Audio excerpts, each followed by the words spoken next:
Here's why you fail every single diet that you do. And here's going to be the exact steps that you need to follow to make sure that you never fail a diet again. So before you watch this video, make sure you subscribe to the channel. Make sure you like the video, even before you've watched it, because it's going to be a banger. And then also comment, once you've watched it, letting me know what you thought to the video, if it's actually going to help you, and if you got any golden nuggets from the video that you're going to implement into your own diet the next time you do one. Or if you're doing one right now, what are you going to change in your diet that's going to make it a little bit easier for you to be able to do so you don't fail, rebound, and put all the weight back on? Yeah, run it. When it comes to losing fat, you ain't got to cut out Cocoa Pops. You haven't got to cut out these things that are supposedly going to kill you, according to fucking social media nowadays. Obviously, where I'm at right now, I'm doing a bodybuilding show and I'm still eating Cocoa Pops. I'm still eating bagels. I'm still eating things that, for the most part, people think they need to cut out, when it don't have to be the case. What you need to be careful of is total calories. What you need to be careful of is how consistent you can be.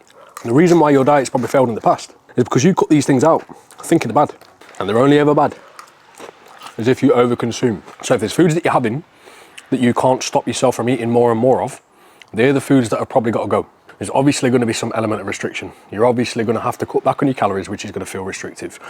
But if you cut back on everything that you enjoy, remove all the carbs, you get rid of your rice, pastas, cereal, bagels, bread, pretty much everything that means someone isn't going to be fucking depressed, then you probably are going to be on the verge of depression. And you ain't going to fucking enjoy your diet, and it ain't going to be long term.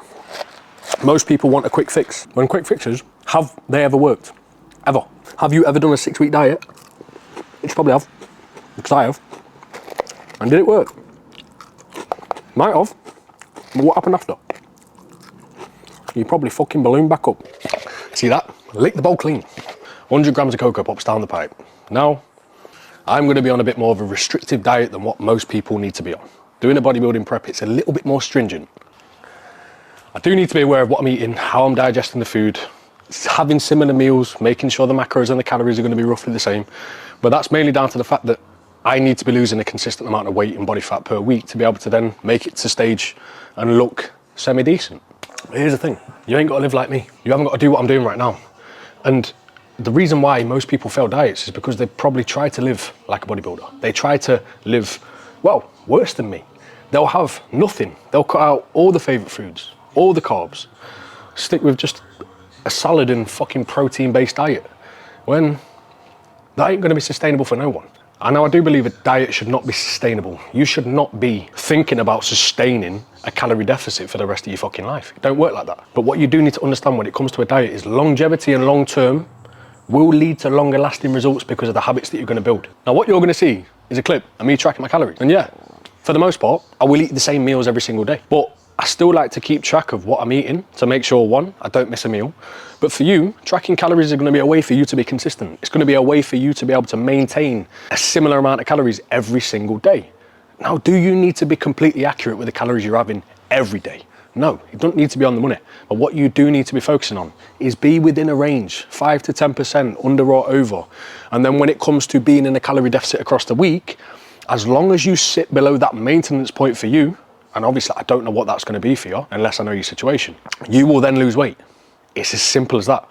But if you skew your calories too much to the point where you log your food 5 times in a week, you track your food, you stay consistent, you're accurate with your tracking, and then it comes to a weekend and you go on a fucking massive blowout, and do you want to know where that's going to get you? Nowhere. Main reason being, you're going to be good throughout the week.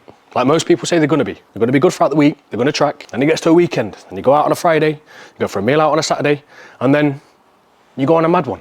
Because you've been over restrictive across the week, you have been good across the week, and then you feel the need to have all of this food that you're exposed to and all of this alcohol that you might be exposed to if you are someone that goes out on a weekly basis for that. And then, well, it's going to completely send your calories through the roof throughout the week, when you'd be better off having a higher amount of calories across the week, being more consistent with a higher amount.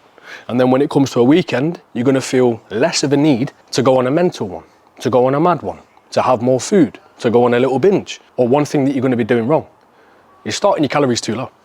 Because if your calories are too low, like I said, it's this restrictive behavior that then causes people to overconsume, which then leads to more over restriction, which when we're talking long term, it ain't gonna work for anyone. Now I'd love to tell you fat loss is easy. It's not. The principle behind it is simple. You just need to eat less and move more. That's what they all say, right? Calorie deficit, eat less, move more. And that really is how simple it can be. But the issue is people take it to the extreme of cutting everything out, having nothing that they actually enjoy, over restriction, living like a bit of a bodybuilder, but not even a bodybuilder, because bodybuilders eat more than what people tend to do in a restricted diet. Fad diets, keto, Slimming World. If you're a female, generally that's going to be Slimming World. But let's be honest, it never works. Never works. I grew up with family members doing fad diets and diets that lasted 10, 12 weeks, lose a few stone, lose a few pounds, and then when the diet's done, guess what happens? You've built zero fucking habits. And the habits, what you get from a diet and through tracking and through looking at your food and weighing it out, make a difference overall. These are things that you can upkeep, so you can start to understand how certain things might look on a plate, how this much of something might look in comparison to that, how much that might be in terms of the total calories, how you can hit a certain amount of protein per day to be able to, one, make your body function properly, and also to be able to build some muscle. These are all the things that are going to count, and the habits that you can carry on for the rest of your life. The best thing that you can do when you next go into a diet, and the mistake that you don't want to make, is think that you need to cut everything out. Your bagels, your Cocoa Pops, your breads, your pastas, your wraps, whatever you normally cut out, you name it. You probably know. You don't want to cut these things out. What you want to do instead is incorporate them with control. Get them in, put them in, but have an idea of how many calories you're going to eat. Weigh yourself on a regular basis, anywhere between 4 and 7 times a week, and don't weigh yourself throughout the day. Make sure that you weigh yourself in the morning when you're completely fasted and you've had a piss. That's going to be the best time to weigh yourself, because you're completely fasted and there's nothing going to be in your system unless you ate a heavy meal the night before. But even then, the more consistent you weigh yourself, the more of an average you're going to create. And if you're on average losing weight by using an app like Happy Scale to track your scale weight, to see the average, to see the rate of loss, then you're moving in the right direction. You don't need to make any changes. If you're not moving in the right direction, it's not something to be beat up about. It's not something to look at as a negative. All you got to do is make a change. Or ask yourself this question: how accurate are you being, and how consistent are you being with your tracking? Now, if you can tell yourself that you're doing both of those things, and you're also maybe doing cardio, and you're also maybe tracking your steps and trying to hit a set amount of steps per day, because that's also another thing that you want to put your fucking mind to doing, then why are you going to beat yourself up about it? All you need to do is make a change. Now, if food's quite high and you feel like you can drop it, drop food a little bit. If steps are quite low and you feel like you can do more, do more. If you're doing any cardio at the moment and you feel like you can do a little bit more cardio, whether that's in the morning or whether that's post-workout, do a little bit more cardio, but make one change at a time. Another mistake, making too many changes all at once. We've all been there. We've started a diet, we've thrown ourselves into the deep end, we've dropped the calories really low, we've done loads of cardio, we've done loads of steps. We've tried to do as much as we can to get off as much as we can in the shortest time frame possible. The issue with that is how quickly are you going to lose fat? Probably quite quick, right? But how quickly are you going to fall off? Also pretty quickly. So have one clear focus when you're starting out. That focus for most people should be tidying up the diet. It should be tracking the calories. It should be being consistent with the amount of protein that they're going to get. So set yourself a calorie target. Set it a little bit higher than you expect. Try to fit in the foods that you actually enjoy. And if you can't fit in the foods that you actually enjoy, or you feel like there's foods that trigger some sort of response to eat more and more, get those foods out and try to keep the ones in that are going to keep you nice and full, nice and satiated, and they're going to keep you happier across the day. But initially, for 99% of you watching this video, you probably just need to tidy up your diet. You probably just need to be more consistent. You probably just need to be more accurate with your tracking, or more consistent with your tracking, or stop going so fucking crazy at a weekend. These are the things that are probably holding you back. But the first thing that you're looking for is a quick fix. A quick fix is something we all want. It's ingrained into our human nature to want something there and now. God, if I could have a massive YouTube channel yesterday, I would. But guess what I've got to do? I've got to put the groundwork in. I've got to have the habits in place to make the videos. I've got to make good quality videos. I've got to give you guys the content to have the videos that are going to get you interested in my channel. And that takes time. So when you next get started with your diet and you want to lose some fat and you want to actually keep it off and you don't want to blow up like a balloon, well, listen to the steps. that I mentioned in this video, because it's going to pay off so much more for you in the long run. You're going to actually not hate your life. You're going to actually get through a diet, and you ain't going to put all the weight back on that you lost as soon as you finish. I really wish it was as simple as cutting your calories down, losing all the body fat, and then never putting it back on again. But you probably know of many people, including yourself, including myself, that have done diets, over-restricted diets, to the point where you're not ready. And then everything that you lose goes back on, and some. And if you have not got any of the habits in place that's going to keep it off anyway, then you're really going to struggle. So make sure that you refer back to this video, like the video, subscribe to the channel, and whenever you do a diet again, come back to this video and follow the steps in this format. Have a clear goal in mind. Have a time frame that you're going to be working towards. How long do you roughly want to be losing fat for?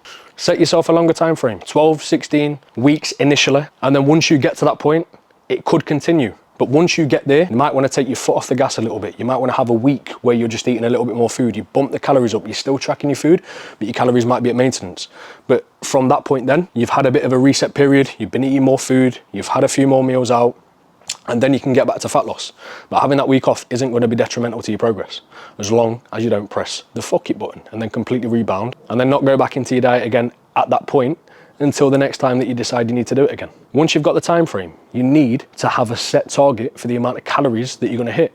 The main suggestions are going to be calories and protein. Have the calorie target that you're going to be able to hit and the protein target that you're going to hit. Protein should be roughly about 1.6 grams to 2.2 grams per kilo of body weight. That's what you want to be aiming for. And if you can't hit that, then you need to look at the food choices that you're having per meal. Protein first in every single meal. And if you're having 3 meals a day, then you want to have 3 meals a day and a couple of snacks that are going to be protein based. And if you're having 4 meals a day, you need to make sure that in each of those meals, there's going to be a significant amount of protein within each meal, and then maybe a potential snack on top, which could be whey protein powder, which for most people they're going to benefit from. Mainly down to the fact that, yeah, it's a supplement. No, you don't need it, but it's going to help you get the overall total protein amount in the day to be able to make this work. And a majority of your diet should stay consistent. If you have got a social occasion, if you have got a meal out, if you are going out for drinks with the boys, with your partner, with your missus, then do those things. But that minority, the minority of those days, doesn't then dictate the following days. It doesn't dictate the day before, the days before that. You need to realize that.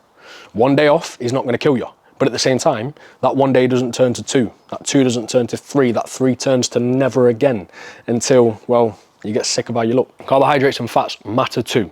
You do want a baseline of fats. You do want to make sure that you're getting in your peanut butters, your avocados, your salmon, your dark chocolate. These are going to be healthy fat sources.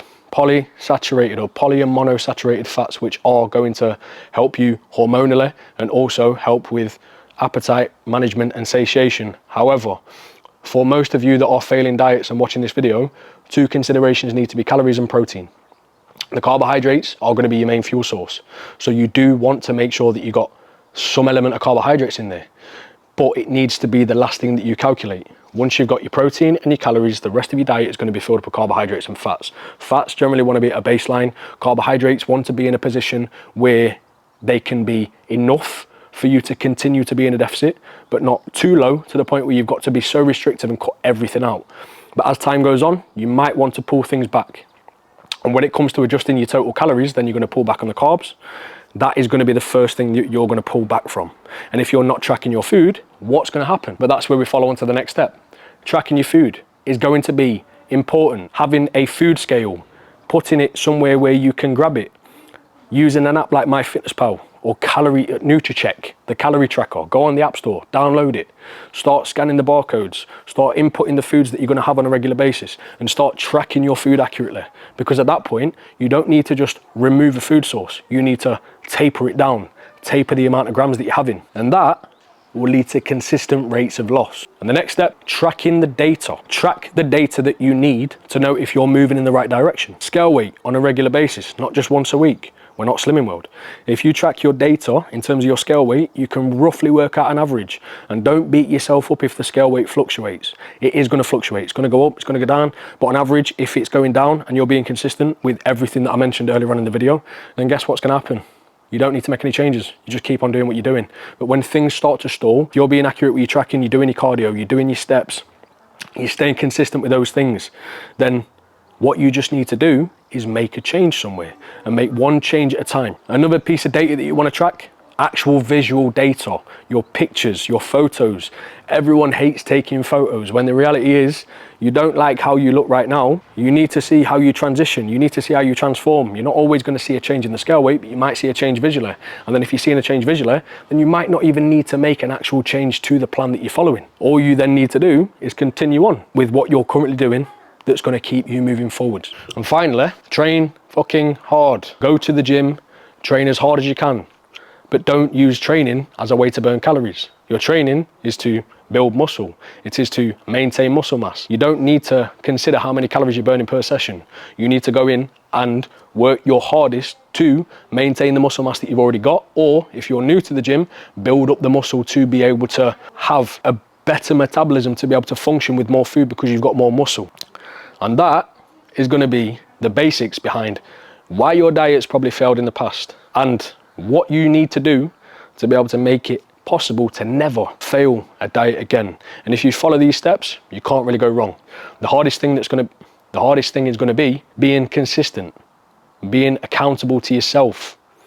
Even coaches need coaches. So if you haven't got a coach and you never consider having a coach, then you might want to consider one if you struggle. But if you try this by yourself and you follow these steps and you really give it a good go, you hold yourself to a higher standard, you stay consistent, you don't let one meal out or one night out ruin the rest of the week, ruin the following weeks, then you're going to make it far. The issue tends to be, and it's an issue for myself as well, when I haven't got a coach, is that element of consistency, not making emotional changes. Don't make a change off emotion, make a change off data, which is why that data is going to be important to then know when to make a change. But that's going to be it for this video. There's going to be many more videos coming like this. So if you want to subscribe to the channel, you found this video useful, subscribe, do us a favor. We're at 211 subscribers now, so let's keep on building this up. We only had 195 last week, so it's getting big quite fast. And also like the video and comment for any future videos that you might want to see that might benefit you when it comes to fat loss, because you aren't alone with that struggle. What you see now is someone that's built up the habits over the years. The person you see now is someone that, yeah, can be a bit more restrictive, but also can have that level of control when it comes to when I finish a diet, so I don't put the weight back on, so I don't balloon back up. And that's from years of failing diets. That's from years of being uncomfortable in my body. That's from years of just hating how I looked. And that is going to be it from me. So like the video, subscribe to the channel, and comment for any future videos that you might want to see. And I'll catch you in the next video.